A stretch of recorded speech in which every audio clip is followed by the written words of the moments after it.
You can chat with ChatGPT using the iPhone app. Have you used the app? Oh, it's great. I was using it this morning on my way here, asking about the history of Nagasaki and why is House Ten Bosch there, and it was telling me all these things. People around me were a bit worried about this guy talking to the ether, but it was very educational and very interesting. This is the interface for the speaking tool I made for my students. And it has some settings here. Building this was a good experience for me for this project. But wait, we don't want to chat. I don't want to chat. I just want to give it some information and get a definite, reliable result. So that's the tricky one. And so my hypothesized solution is that if I can create some prompts which are reusable, adaptable, so adaptable to different levels and adaptable to different words, and tuned so that I give them some previous information and that will restrict the answers. I also want to keep the temperature low. Temperature here means temperature, ChatGPT's temperature, not the temperature in this room. And a low level of 0.2 restricts the randomness, apparently. And for the interface, I want to make it a programmatic interface, a software interface. And of course, I'm familiar with Moodle, so I'm thinking in terms of how can I do this through Moodle. So this is the hypothesized solution, and I had many enlightening evenings and sleepless nights thinking, oh wow, we could do this, we could do this. So I tried to do it. And my methodology was first to decide the question import format, then to develop the ChatGPT prompts via its web interface. I used the web interface to interact and try to find out what information it needed in order to give me a reliable result. I was experimenting with using placeholders, which is like a blank. For example, give me blank number of questions, so later I could fill in the blanks and make a full prompt. Defining the roles and the output format, and providing examples. So telling ChatGPT that I wanted an example in this format. This was my methodology. And then try to run the prompts automatically via the API interface. So once I got some prompts, then through Moodle, and of course, normally Moodle doesn't let you run your own code, but it's possible to download Moodle onto your computer and experiment on your local version. So the question formats, which I was thinking about, this is not very new stuff, but just to clarify, there are these three basic formats that I was thinking about.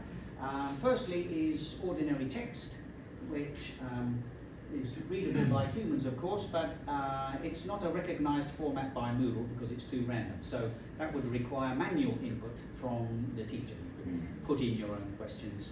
And putting in the questions is fun, putting in the answers is okay, but putting in the feedback, that's quite tedious. And so I didn't really want to do that, but I did do that initially just to get a feel for how it was working. There's another format called GIFT. Have you come across GIFT? It looks a little bit like text format. For example, the multiple choice questions, you put the question itself on one line, and then you put the possible answers on another line. Next to the correct answer, you put an equal sign on the left, and next to a wrong answer, you put a squiggly line. What are they? Tilde. That's right. Thank you very much. Yeah, you put a tilde next to the wrong answer. So it's readable by humans and it's readable by computers. It can be a little bit difficult to set some of the fine tunings, like the weighting on the question or the feedback on the question. The more information you add, the more unreadable it becomes to a human. But it's still all there. but the most complete format for computers anyway is the XML format. XML is this ML stands for markup language. So you're just putting little markers around each bit of information so that the computer knows the meaning of that information. And so you look at XML and it's got all these markers or tags, as they're called, and it allows you can include all the settings with XML, but it's quite unreadable to most humans. Yes. Okay, so those are the question formats. Oh, fancy animation. But wait, it's been done already. Somebody's already done it. Yes, somebody's already found a way to put these ChatGPT prompts into Moodle and then have Moodle interact with ChatGPT. Have you come across the AI questions plugin? The AI questions plugin is quite recent. It appeared in the last year or so, and it generates a specified number of multiple choice questions in GIFT format about a given text. This text, they call it a story. So you give this module a story. You can download it from Moodle. It's available here, and you give. There are some admin settings for this plugin where you give it a key. This is the ChatGPT key that I was talking about earlier. You can tell it how many times to try to make a question before it fails, and you can tell it what language you're interested in. These are admin settings. When the prompt that it uses behind the scenes has some of these place markers. You can see them here, delimited by the double brackets, or braces are these called. So in the prompt that this plugin uses, it has please write number of questions, multiple choice questions in this language in GIFT format in the text below. So it's giving a clear task to ChatGPT.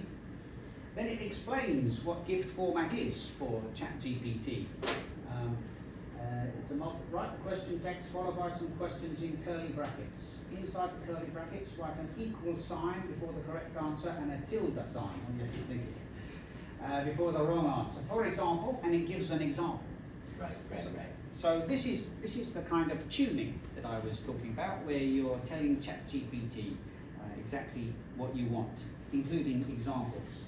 Notice in the example that it uses phrases like right answer, wrong answer, and that seems to be good enough for ChatGPT to know what to put in there. It doesn't literally copy the text right answer, wrong answer. It actually puts correct answer or incorrect answer.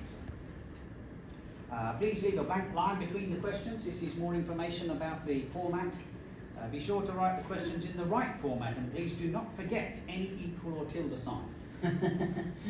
So being very forceful. And this is maybe not acceptable in human society, but when you're talking to ChatGPT, it's fine.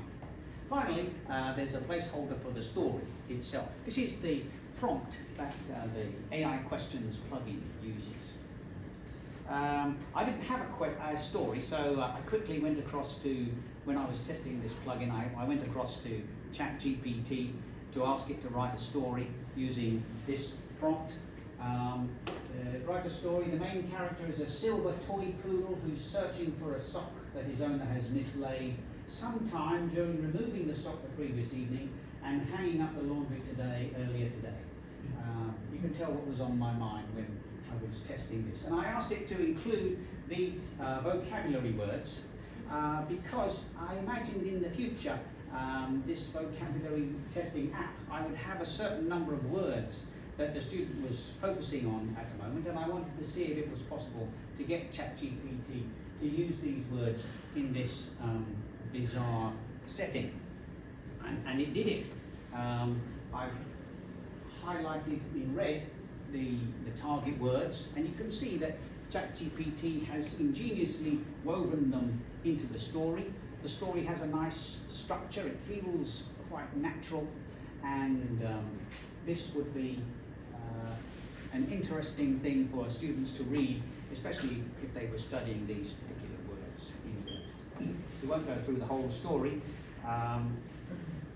but it has a nice ending. The little poodle with his wristwatch-like collar had once again proven himself a hero in the daily adventures of the household. So not only do the sentences appear very natural, but the structure of the whole story is very natural, with a beginning, an exciting, climactic middle, and a moral of the story at the end. So anyway, I pasted this story and copied the story and pasted it into the teacher interface for this AI questions plugin. You paste the story in here, you paste the number of questions you want here, and you can imagine, having seen the prompt, you can imagine how that information is inserted into the prompt and then sent to ChatGPT with the API key. And after a little bit of thinking, the window comes back. It created the questions successfully. What is Max's breed? Where did he find the sock? And so forth.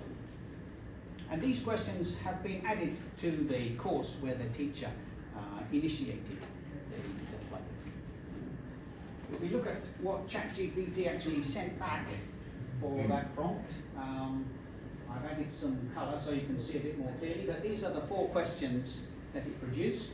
What is Max's breed? There are 4 breeds here. You can see it's formatted correctly in GIFT format, so these questions can be successfully put straight into Moodle. Where was the missing sock? Some options here. How did Max feel? And there's some interesting distractors. Yeah. They're usable distractors.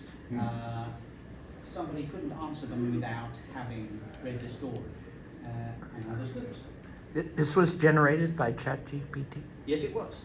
Wow. So that's quite nice. And furthermore, this plugin AI questions was able to receive this format and put them into the question bank because they're in GIFT format. Yes, yeah. So that's working nicely. Oh. That's working nicely if you want to write multiple choice questions about stories. But that's not exactly what I wanted to do. It was similar, and so the questions come out in Moodle like this. But I wanted a more versatile prompt, something that I could reuse,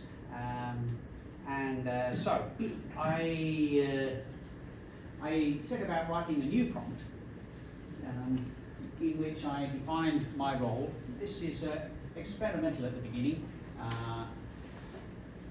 I'm a language teacher. I teach English to Japanese students. Your role is an expert in generating online educational content. Then I defined the action. Help me to create questions I can import into Moodle LMS. Here is a template for a prompt for ChatGPT. It contains placeholders that start and end with 2 curly brackets. Remember this template. And then here is the main template that I was intending to use. You can see the placeholders for number of questions, type of questions, and the vocabulary item.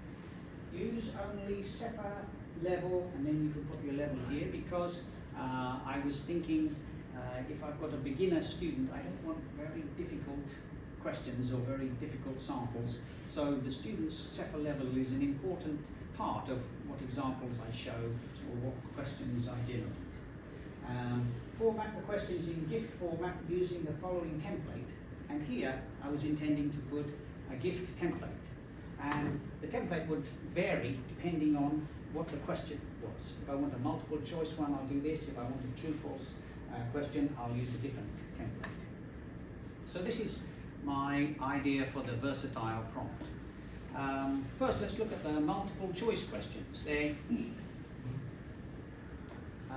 I told ChatGPT, insert the following values into the template and then run the prompt. And here are the values, which I gave some simple values here, and then the template is given here, which is more or less the template that is given in the Moodle documentation site on how to use GIFT format. There's a correct answer. This sharp sign or hash is used to give feedback, explanation of why the answer is correct. And of course I want ChatGPT to know that I want them to put a suitable explanation here. Wrong answer with a tilde, and a sharp sign with explanation of why the answer is correct. So we've got several wrong answers and a correct answer. And this worked quite well. I asked it about the word achieve, and it produced these questions. What does achieve mean? And then it gave 4 definitions. Question 2, which of the following is an antonym of achieve? There's a question there about will my students understand antonym? Question 3, which sentence uses achieve correctly? And it had 3 sentences, only one of which used achieve correctly. It looks good, but check the feedback. You remember the feedback? I told it, give an explanation of why the answer is correct or why the answer is incorrect. So let's check the feedback that we got. Here we are. What does achieve mean? Successfully reach a goal or complete a task. That's correct. But the feedback is achieve means to successfully reach a goal or complete a task. So that's a bit too simple. And if I was interacting with ChatGPT, I would say, no, I want to know more different things, and I would perhaps give information. But because I'm trying to do this automatically, this is what will come back. Right. Maybe it will give good feedback sometimes, but I got this feedback, and the incorrect answers are even less useful. Achieve means to give up easily. No, achieve does not mean to give up easily. Right. So that's nothing new there. Of course, what we really want is a hint about why the student might have been mistaken or pushing them in the right direction. So that was a problem. True/false questions. I gave them a different template, different gift template. Here you put some statement that is true, and then you put true in curly brackets, only one curly bracket. Or if it's false, you put a statement that is false and then false in single curly brackets. And I used the same overall prompt here, but these gift templates is what we changed for the true/false. So these are the values that I use. We want questions about the word inefficient. 3 questions at level A2 using that. And this is the questions that it produced. Inefficient means not using time, energy or resources well. So this is a nice one. Yeah, good. Inefficient means using time, energy or resources effectively. No, that's false. So these questions are quite good questions. I'm not sure exactly how we put feedback in here. Maybe there's a feedback sharp sign that you can put in there. I'm not sure about that. And we could test it out. Inefficient is a synonym of productive. That's false, but it's a difficult question. Yeah. Synonym is difficult, productive may be difficult if we're trying to learn inefficient. So this is the difficulty of the reliability of ChatGPT. I talked earlier about controlling the randomness by setting the temperature, and the temperature that I've used here is just the default, quite high temperature. Temperature can range from 0 to 1, and this uses a default which is 0.8. I want to experiment more with lower temperatures around 0.2 because that will be less random and more reliable, maybe. Matching questions. Again, I asked about inefficient, and with matching questions, the gift format is slightly different. You put your target word here, then you put this arrow, which is made with a hyphen and an angle bracket, and then you put your definition. So I'm wanting to match several words and definitions. And the target word should be inefficient, but I want to use some other similar words as well. We don't want completely different things, otherwise it's not so meaningful. And so this is what ChatGPT generated for this prompt. Match the following words with their corresponding meanings. Inefficient, meaning not achieving maximum productivity. Efficient, so that's a similar word, a related word. That's pretty good, and it's got a nice definition here. Achieving maximum productivity with minimum wasted effort. It's quite fun to read it as an advanced speaker. You think, oh, that's very nice and neat. But I have to try to imagine what it's like to read as a low-level speaker, somebody who's just learning inefficient. They might be thinking, oh, wow, this is all more difficult than inefficient. And so that might take some tweaking as well. Maybe when I'm asking about questions at an A2 level, I should be asking, really?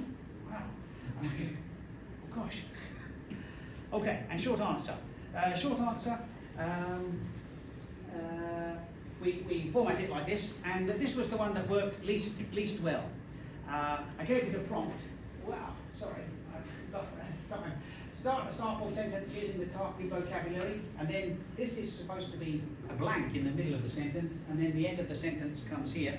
But this didn't work at all because ChatGPT included this part in the question, so that was not right. So I had to say you've misunderstood my intention. Here's an example, and I tried to give it an example. I hope to blank my dreams someday, and then it did better. I hope to achieve my dreams, but because I'm interacting with it, I can do that kind of correction. But if we were automated, we couldn't do that kind of automation. So my overall conclusion was that the results varied by question type. I got reliable results for these questions types, but the short answer was not reliable, and I haven't tested the closed things yet. So does it work? Is it possible to do it automatically? I can't show you. But sort of. Maybe I can show you. This is a prototype version of a vocabulary activity I'm building. The student is studying these words, not so big, but let's just choose the first one. Illusory. And I'll tell it that I want to make multiple choice questions, and five of those, and I tell it which question category I want to put in. So what happens now is that behind the scenes a task is queued up in Moodle's task queue, and here's some confirmation of that. The following tasks were successfully scheduled, and then over here I have to run the scheduled tasks. It's called the cron job in Moodle, and I think I'm doing that now. Am I doing now? Yes, I'm doing it. It's working here. It's sending the prompt off to ChatGPT and getting the results, and I hope they're going to reappear here. Let's see if something happens. This is why we queue the jobs, because it does take a worrying amount of time. If you're sitting there, it's not going to do it. Don't worry. Oh, yes, it did. Oh, we haven't got now. Oh, well. I'll show you something. Let's imagine that it produced this. This is what I did earlier this morning. And you can see that it's come up with the questions in correct gift format, explaining what illusory means. What is the meaning of illusory? Something that seems real, a type of illusion, scary. And here the feedback was much better. For example, it says, while magic tricks are illusions, not every illusion is a magic trick. Oh, so that's quite nice, and it seems to be working quite well here. I'm not at the stage where it's importing into the question bank yet, but you can see we're getting very close, and so that will be coming soon. Okay, so these are my questions. Can we generate quiz questions? Can it be automated? And yes, but it's not finished yet. So there we are. So thank you very much.